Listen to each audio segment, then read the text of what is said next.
अस्सलाम वालेकुम दोस्तों, मैं आपको परफेक्ट वेब सॉल्यूशंस की तरफ से इस वीडियो ट्यूटोरियल में खुशामदीद कहता हूँ।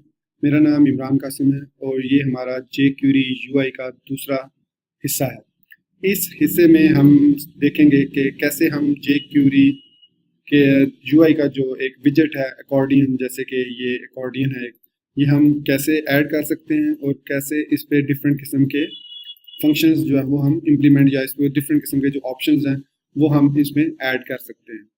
तो चलिए शुरू करते हैं। मैं यहाँ पे एक jQuery UI accordion.html फाइल बनाई, उसमें मैंने ये एक स्क्रिप्ट ऐड किया। मैं इसको ख़त्म करता हूँ ताकि आपको मैं स्क्रैच से शुरू से बताऊँ कि मैंने ये क्या किया, क्यों किया। तो सबसे पहले यहाँ पे मैंने jQuery UI min.css और jQuery min.js और jQuery UI min.js ये तीन फाइल्स इंक्लूड कर दी और एक चौथा स्क्रिप्ट का ऑप्शन, जिसमें मैं अपने पर्सनल स्क्रिप्ट जो मैं एग्जीक्यूट करूँगा किसी भी विजेट को फंक्शनल करने के लिए। तो शुरू करते हैं अकॉर्डियन। तो अकॉर्डियन को ऐड करने के लिए सबसे पहले हमें एक रैपर या एक कंटेनर चाहिए होगा। तो उसके लिए हम यहाँ पे एक कंटेनर ऐड करेंगे, जैसे div id is equal to container. ये आप कुछ भी दे सकते हैं, इसको नाम कंटेनर आईडी दे सकते हैं, क्लास दे सकते हैं, व्हाटएवर जो भी आप देना चाहें आप इसको दे सकते हैं। ये जस्ट फॉर मैन एग्जांपल इसको आईडी दे दी कंटेनर। अब इस आईडी के कंटेनर के अंदर आपने सिंपलेस्ट फॉर्म में अकॉर्डियन को ऐसे ऐड करना है कि इसके फौरन बाद आप एक हेडर देंगे। हेडर मोस्टली जैसे को पता है आपको कि H2 H3 हेडर टैग्स हैं हमारे पास, हम यूज करेंगे। इसके अलावा आप div भी यूज कर सकते हैं या कोई भी टैग यूज कर सकते हैं जो भी आप यूज करना चाहें। मैं यहाँ पे H2 यूज करूंगा तो H2 में लिखता हूँ और यहाँ पे हेडर 1 के नाम से इसको सेव करता हूँ। अब इस हेडर के फौरन बाद जो हमने लिखना है, इसके मतलब इसके चाइल्ड नहीं बल्कि इसके एडजेसेंट जो हमने लिखना है पेरेंट, वो इसका कंटेंट एरिया हो। वो भी कोई भी एलिमेंट हो सकता है, डिव हो सकता है, सेक्शन हो सकता है, आर्टिकल, व्हाटएवर जो भी आप लिखना चाहें वो आप लिख सकते हैं। मैं यहाँ पे एग्जांपल के तौर पे p लिखूंगा और इस p के अंदर मैं कुछ गिब्रिश सा डाटा ऐड कर दूंगा, जैसे कि ये। तो इस वजह से हमारा एक अकॉर्डियन ऐड हो गया। दूसरा भी सेम हम इसी तरह ऐड करेंगे, H2 ऐड करेंगे, हेडर 2 उसको नाम देंगे और उसके अंदर हम p के टैग के साथ डमी कंटेंट ऐड कर देंगे। और एक और हम ऐड करेंगे हेडर 2 और इसको हेडर 3 के नाम से हम सेव करेंगे। और इसके अंदर मैं थोड़ा सा ट्विस्ट लाऊंगा, बल्कि इसके अंदर मैं यहाँ पे div ऐड करूंगा और इस div के अंदर मैं यहाँ पे एक फॉर्म ऐड करूंगा। अब मेरे पास यहाँ पे BS3 का एक स्क्रिप्ट है, हालांकि BS3 इसमें यूज नहीं होगी। फॉर्म हॉरिजॉन्टल मैं इसमें एक ऐड कर लेता हूँ, फॉर्म ऐड कर लेता हूँ। तो ये एक फॉर्म ऐड हो गया, इसकी डिफॉल्ट जो भी प्रॉपर्टीज हैं वो सेट हो गई हैं। ये एक बूटस्ट्रैप का स्निपेट है, तो इसको मैंने ऐड कर दिया जस्ट टू शो यू के व्हाट विल हैपन। अब मैं इसको राइट क्लिक करके ओपन इन ब्राउजर करता हूँ तो हमारे पास ये देखें हेडर 1, हेडर 2, हेडर 3 और इसके अंदर ये फॉर्म आ गया। अब इसकी स्टाइलिंग ये जो है ये jQuery UI.min.css की वजह से हुई है इसकी स्टाइलिंग। अब इस पे अकॉर्डियन लाने के लिए हमें इसके लिए जावास्क्रिप्ट को रन करना पड़ेगा, कोड को।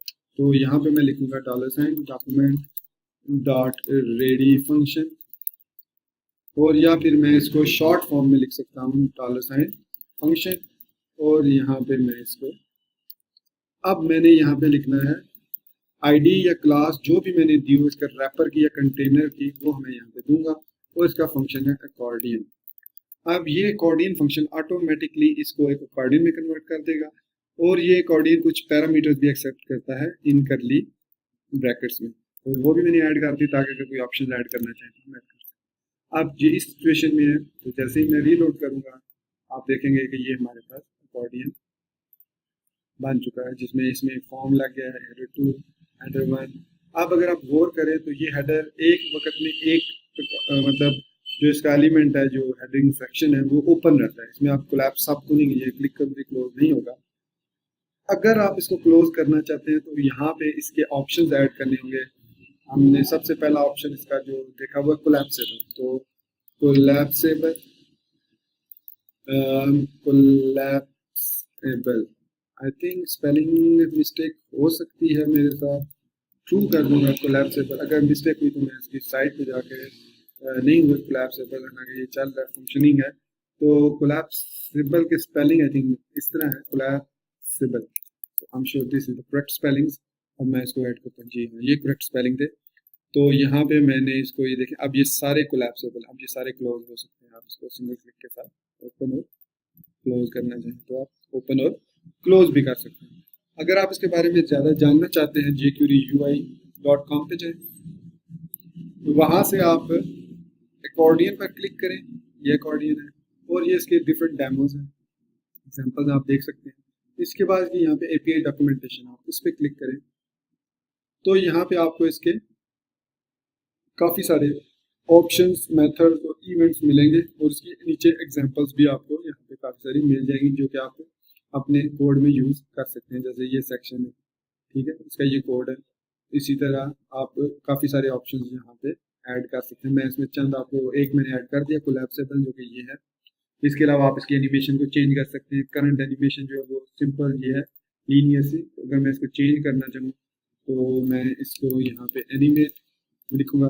फिर इसके अंदर इसके कुछ इफेक्ट्स हैं। अगर मैं यहाँ पे देखें, इफेक्ट्स हैं हमारे पास इसकी jQuery की जो कोर लाइब्रेरी है, उसमें यहाँ पे हमारे पास काफ़ी सारे इफेक्ट्स मौजूद हैं। लेकिन हमने जो इफेक्ट्स यूज़ करने हैं वो ईजिंग के इफेक्ट है, जैसे ईज इन, ईज आउट, और हमारे पास दूसरे फंक्शन है। तो वो कहाँ से हमें मिलेंगे? एकॉर्डियन के अंदर ही आप जब API डॉक्यूमेंटेशन में जाएंगे, ये इसके API डॉक्यूमेंटेशन एनिमेट पे क्लिक करें और यहाँ पे स्ट्रिंग में आपको ये देखें, यहाँ पे आपको या तो स्ट्रिंग ऐड कर सकते हैं या ऑब्जेक्ट ऐड कर सकते हैं। ऑब्जेक्ट के दो पैरामीटर्स होंगे, प्रॉपर्टी जो लेफ्ट साइड पे लिखे वो ईजिंग और ड्यूरेशन। अगर आप सिंपल स्ट्रिंग ऐड करेंगे तो वो डिफॉल्ट आपकी प्रॉपर्टी लेगा। अगर आप इस पे सपोज मैं एनिमेट को एक इंटीजर दे देता हूँ 2000, ठीक है। अब अगर मैं इसको रीलोड करूँगा और जब मैं क्लिक करूँगा इस पे तो ये देखिए कितनी स्लो ओपन होगी। तो ये किस वजह से कि मैंने यहाँ पे इसको टाइम ड्यूरेशन इसका बढ़ा दिया। इससे ज़्यादा करूँगा तो ये और स्लो तरीके से ये देखिए, ये और स्लो तरीके से ये ओपन हो रहा है। तो अगर मैं इसको इस तरह कर देता हूँ, 200 कर देता हूँ, तो ये अगर इसमें मैं 100 कर दूंगा तो ये और फास्ट, मिनिमम इसकी स्पीड होगी वो। तो इसके बाद इसमें आप ऑब्जेक्ट भी पास कर सकते हैं। ऑब्जेक्ट पास करने का तरीका ये है, आप इस तरह लिखेंगे और यहाँ पे लिखेंगे ईजिंग, और यहाँ पे ईजिंग वाली प्रॉपर्टी, और यहाँ पे लिखेंगे ड्यूरेशन, उसकी स्पीड, और यहाँ पे आप वही 200 या 1000 जो भी आप लिखना चाहें वो लिख सकते हैं। अब ये ईजिंग वाली प्रॉपर्टी कहाँ से मिलेंगी? आप इस पे ईजिंग पे क्लिक करें तो यहाँ पे आपको सारे ईजिंग के मेथड, जैसे ये स्विंग है, डिफॉल्ट जो लीनियर है। इसके बाद हमारे पास जो ईज इन क्वाड है, तो उसको देखते हैं। तो ईज इन क्वाड को अगर हम यूज़ करना चाहें तो ईज इन क्वाड ऐसे लिख देंगे। तो सब कुछ हमारे पास लिखा हुआ है उनकी डॉक्यूमेंटेशन में, बस टाइम हमें निकालना पड़ता है उसको देखने के लिए। तो अब मैं जब इसको ओपन करना तो किस तरह इफेक्ट चेंज हो रहा है। तो यहाँ पे इसकी 500 कर देते हैं स्पीड। तो अब इसको, तो आप इन इफेक्ट्स को ट्राई कर सकते हैं, इनको प्रैक्टिस करें, देखें कौन सा इफेक्ट आपको पसंद है। जो भी पसंद हो आप उसको यूज़ कर सकते हैं। ये आपके पास डिफरेंट इफेक्ट्स हैं।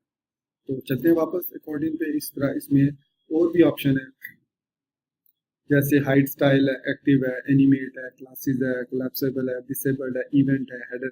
इवेंट बेसिकली ये है कि अगर आप currently click event by default है तो, लेकिन अगर आप माउस ओवर पे इसको करना चाहते हैं तो यहाँ पे आप इवेंट में उसको माउस ओवर लिखते हैं, ठीक है।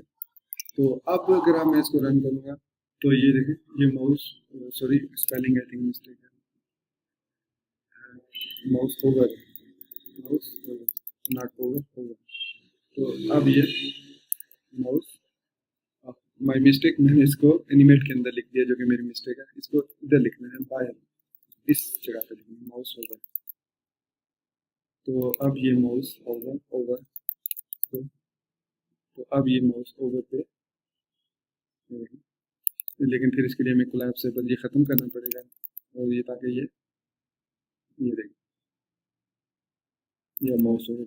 इसको आप DBL क्लिक पे भी कर सकते हैं, डबल क्लिक पे ही ओपन। अब ये सिंगल क्लिक कर तो ये नहीं ओपन हो रहा, जैसे मैं डबल क्लिक करूँगा तो ये।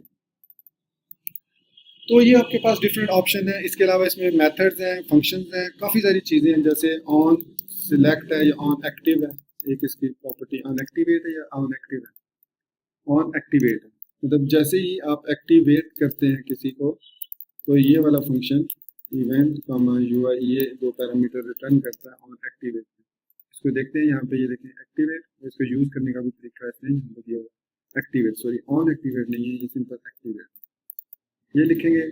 और यहाँ पे आप अलर्ट, कुछ भी अलर्ट करा सकते हैं, एक्टिवेटेड या जो भी लिखें एक्टिवेटेड। तो इसको मैं इवेंट को डबल क्लिक के बजाय क्लिक रख देता हूँ ताकि जो डिफ़ॉल्ट है वो ही रहे। तो जैसे ही मैं इसको दे देता हूँ एक्टिवेटेड का मैसेज आता है, तो आप इस पर कोई भी फंक्शन परफॉर्म करना चाहें, कोई भी और अदर देन दैट फंक्शन, तो आप यहाँ पे फंक्शन परफॉर्म करवा सकते हैं।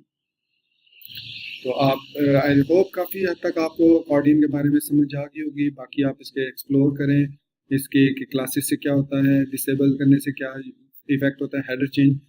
हेडर का मैं आपको बता दूं कि हेडर हम उस सूरत में यूज़ करते हैं जब आपका जो कोड हो वो थोड़ा कॉम्प्लिकेटेड हो। जैसे मैं H2 और P को फर्दर एक डिव में रैप कर दूं, इसको फर्दर एक और कंटेनर में रैप कर दूं, तो उसको समझ नहीं आएगी कि कौन सा हेडर है, कौन सा उसका कंटेंट है।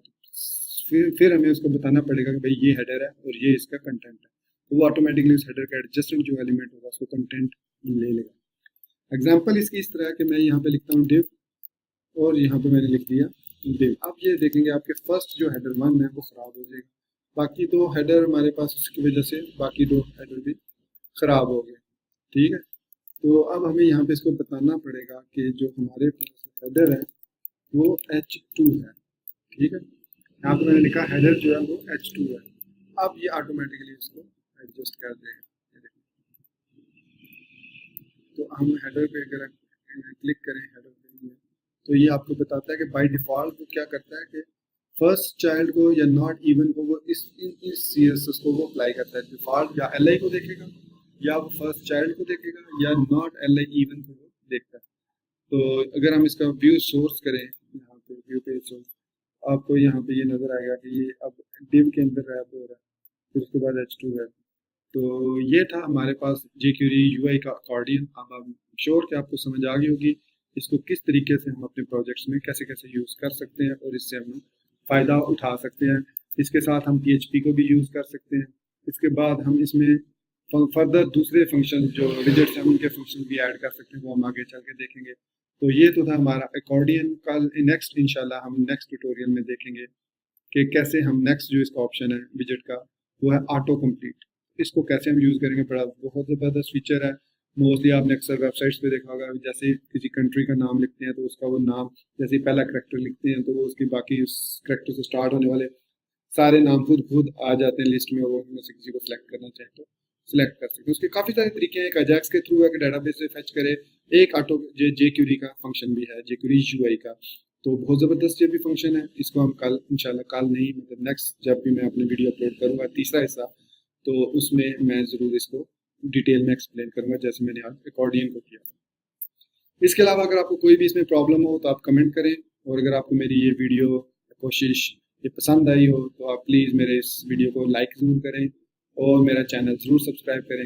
मैं पूरी कोशिश करता हूँ कि डेली एक वीडियो को अपडेट करूँ, क्योंकि ये वीडियो मैंने खुद बनानी होती है और इनको फिर बाकायदा चेक करना होता है कोई प्रॉब्लम तो नहीं, फिर अगर प्रॉब्लम है तो फिर मुझे शुरू से बनानी पड़ती है। तो anyways, thank you for watching this video tutorial till and. बहुत बहुत शुक्रिया आखिर तक इस वीडियो को देखने का। अगर आपने आखिर तक देखा है इसको तो इसमें आई एम श्योर कि आप इसको लाइक का बटन भी ज़रूर प्रेस करेंगे और मेरे चैनल को सब्सक्राइब भी ज़रूर करेंगे। तो टेक केयर, अल्लाह हाफिज़ एंड बाय।